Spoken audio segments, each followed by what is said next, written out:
APJ Abdul Kalam international foundation, house of Kalam Rameswaram, space zone India आणि Martin group Chennai यांच्या संयुक्त विद्यमाने घेण्यात आलेल्या आंतरराष्ट्रीय स्तरावरच्या एपीजे AKSSLV मिशन 2023 म्हणजेच APJ Abdul Kalam student satellite launch vehicle mission 2023 या उपक्रमामध्ये माझी सांगली जिल्ह्यातून निवड झालेली होती। सांगली जिल्ह्यातून जवळजवळ या उपक्रमामध्ये 22 विद्यार्थ्यांची निवड झालेली होती। या उपक्रमामध्ये निवड झाल्यानंतर आम्हाला सॅटेलाइट काय असतं, रॉकेट काय असतं, त्याचे वेगवेगळे प्रकार, भारतातून कोणकोणते सॅटेलाइट व रॉकेट सोडण्यात आलेले आहेत याच्याबद्दल मार्गदर्शन करण्यात आलं। त्याचे आमचे 10 ऑनलाईन सेशन घेण्यात आले।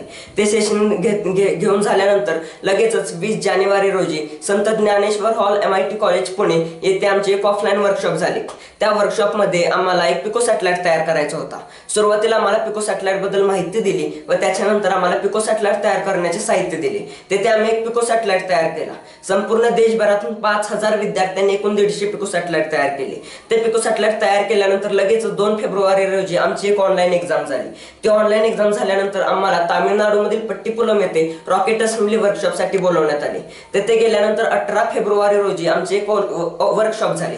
त्या वर्कशॉपमध्ये आम्हाला मोहित चौधरी सर व त्याचबरोबर पत्की सर यांनी सॅटेलाइट्स बद्दल मार्गदर्शन केले। आम्हाला आमचं जे पिको सॅटेलाइट होतं ते अवकाशात गेल्यावर कसं कार्य करणार, त्याचबरोबर त्या पिको सॅटेलाइटचं आम्हाला लाईव्ह कोडिंग दाखवण्यात आलं। त्याचबरोबर ते अवकाशात गेल्यावर कसं कार्य करणार ते देखील आम्हाला लाईव्ह दाखवण्यात आलं। तेथे गेल्यानंतर लगेच परत 19 तारखेचा दिवस उजाडला व आमचं जे संपूर्ण देशभरातून जे 5000 विद्यार्थ्यांनी 150 पिको सॅटेलाइट तयार केलेले होते ते पिको सॅटेलाइट अवकाशात जाण्याची वेळ आली। स्पेस झोन इंडियाचे डॉक्टर आनंद मेघालिंगम व डॉक्टर गोकुळ यांच्या मार्गदर्शनाखाली भारतातील पहिल्या हायब्रिड रॉकेटद्वारे संपूर्ण 150 पिको सॅटेलाइट अवकाशात लॉन्च करण्यात आले। हे जे सॅटेलाइट होते ते अवकाशात लॉन्च केल्यानंतर अवकाशातील सब ऑर्बिटमध्ये पूर्ण 150 पिको सॅटेलाइट तरंगू लागले।